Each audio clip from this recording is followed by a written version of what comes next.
Avant de commencer cet exercice, je vais vous expliquer une méthode simple pour en tirer le meilleur bénéfice. D'abord, je vous conseille de regarder la vidéo une première fois avec les sous-titres activés.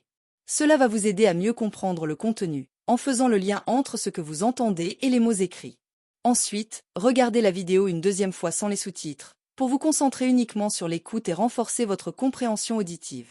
Enfin, prenez un cahier et écrivez quelques phrases clés que vous avez retenues de l'épisode.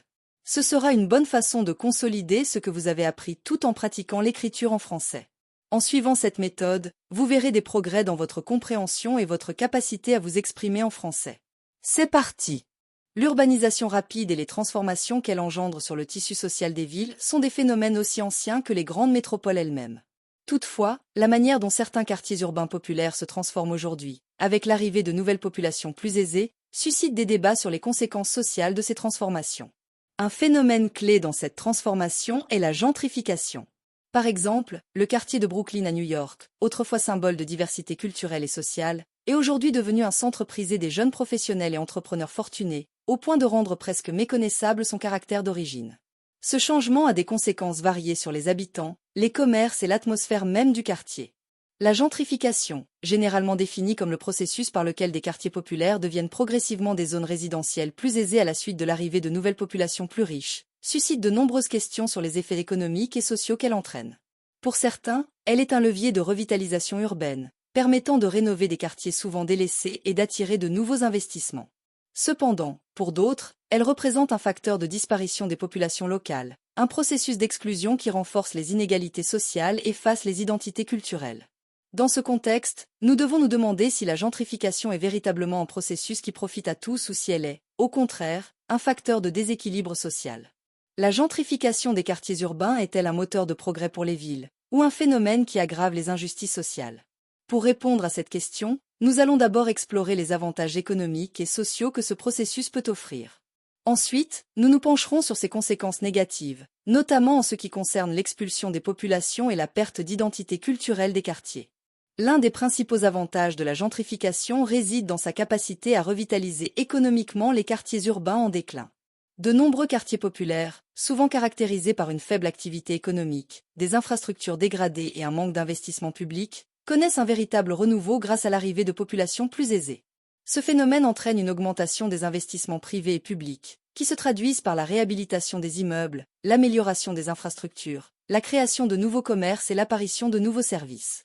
Prenons l'exemple de Shoreditch à Londres, un quartier autrefois marqué par des bâtiments abandonnés et un taux de criminalité élevé.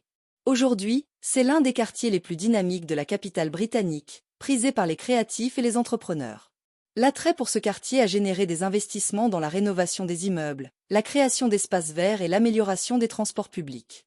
De plus, de nombreux commerces et entreprises locales y ont prospéré, attirant non seulement des habitants, mais aussi des touristes et des investisseurs étrangers. Ces améliorations ne profitent pas uniquement aux nouveaux arrivants. Les résidents locaux bénéficient également de meilleures infrastructures et services. Les espaces publics sont réaménagés, les écoles et les hôpitaux sont modernisés, et les transports deviennent plus accessibles. Ce processus peut également créer des emplois locaux, que ce soit dans le secteur du bâtiment, du commerce ou des services. Ainsi, la gentrification apporte une nouvelle dynamique économique dans des quartiers qui en avaient souvent bien besoin. Un autre avantage souvent mis en avant par les partisans de la gentrification est la réduction de la criminalité. L'installation de populations plus aisées s'accompagne souvent d'une augmentation de la surveillance, de la présence policière et de l'implantation de nouveaux commerces, ce qui contribue à rendre les quartiers plus sûrs. Dans le cas du quartier de Harlem à New York, autrefois réputé pour son taux élevé de criminalité, la gentrification a coïncidé avec une baisse significative des actes de délinquance. Des rues autrefois désertes et dangereuses sont devenues des lieux animés, avec des commerces ouverts tard le soir et une meilleure illumination. La réduction des espaces abandonnés, le développement de nouvelles activités économiques et la présence accrue de commerces contribuent à dissuader les comportements criminels.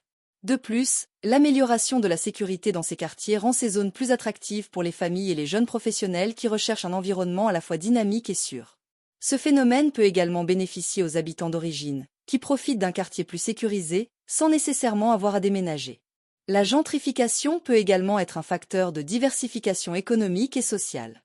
Elle attire souvent des profils variés, qu'il s'agisse de jeunes professionnels, d'artistes, d'entrepreneurs ou d'investisseurs. Cette diversité permet de créer une nouvelle dynamique au sein des quartiers, où se mélangent différentes cultures, professions et modes de vie. Dans certains cas, la gentrification permet d'introduire une forme de mixité sociale, où des populations issues de milieux différents se côtoient dans un même quartier. Cela peut créer des échanges enrichissants, que ce soit au niveau culturel ou économique. Par exemple, l'installation de nouvelles populations plus aisées peut entraîner une demande accrue de services, stimulant ainsi l'activité des commerces locaux. Par ailleurs, le développement des activités culturelles est souvent l'un des aspects les plus visibles de la gentrification. Des galeries d'art, des cafés, des restaurants, des espaces de coworking et des événements culturels font leur apparition, contribuant à la revitalisation du quartier et à sa nouvelle attractivité. Ces initiatives culturelles permettent d'enrichir l'offre locale et d'attirer de nouveaux visiteurs. Cependant, bien que ces aspects positifs de la gentrification soient indéniables, ils ne doivent pas masquer les conséquences sociales négatives que ce phénomène entraîne pour les populations locales.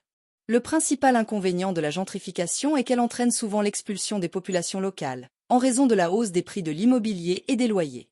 Les habitants d'origine, généralement issus des classes populaires, ne peuvent plus suivre l'augmentation des coûts de la vie dans leur propre quartier et sont contraints de déménager vers des zones moins chères, souvent en périphérie des grandes villes. Le quartier de Williamsburg à New York illustre parfaitement ce phénomène. Dans les années 1990, ce quartier était un lieu de résidence pour les artistes et les familles modestes, avec des loyers relativement bas. Toutefois, avec l'arrivée de jeunes professionnels et d'investisseurs, les loyers ont flambé, et les populations d'origine ont progressivement été repoussées vers d'autres quartiers plus accessibles. Aujourd'hui, Williamsburg est devenu un symbole de la gentrification, avec des immeubles de luxe et des commerces haut de gamme, mais sans les populations historiques qui en faisaient autrefois la richesse. Ce processus d'exclusion sociale crée une fracture urbaine, où les centres-villes deviennent de plus en plus réservés aux populations aisées, tandis que les classes populaires sont repoussées vers les périphéries. Cela accentue la ségrégation socio-économique dans les villes et limite l'accès des classes populaires aux opportunités économiques et aux services de qualité, comme les écoles ou les hôpitaux. En plus des conséquences économiques, la gentrification entraîne une perte de l'identité culturelle des quartiers. Les quartiers populaires sont souvent marqués par une forte identité culturelle, forgée par des décennies de coexistence entre différentes communautés. Cette diversité culturelle est un élément fondamental de la richesse et de l'attractivité de ces quartiers. Cependant, avec l'arrivée de nouvelles populations et la transformation des commerces locaux en boutiques de luxe ou en franchises internationales, les quartiers perdent peu à peu leur âme. Cette homogénéisation culturelle appauvrit non seulement l'identité des quartiers, mais elle limite également les opportunités pour les habitants d'origine de profiter des transformations positives qui accompagnent la gentrification. En effet, ils n'ont souvent pas les moyens de fréquenter les nouveaux commerces ou de participer aux nouvelles activités culturelles. Enfin, la gentrification contribue à l'aggravation des inégalités sociales. En favorisant l'installation de populations plus aisées et en expulsant les classes populaires, elle renforce la ségrégation socio-économique au sein des villes. Les bénéfices de la gentrification, tels que la revitalisation des quartiers et l'amélioration des infrastructures, profitent principalement aux nouveaux arrivants, tandis que les habitants historiques se retrouvent marginalisés. Le cas de San Francisco est particulièrement frappant. La ville a connu une forte gentrification avec l'arrivée massive de travailleurs de la Silicon Valley.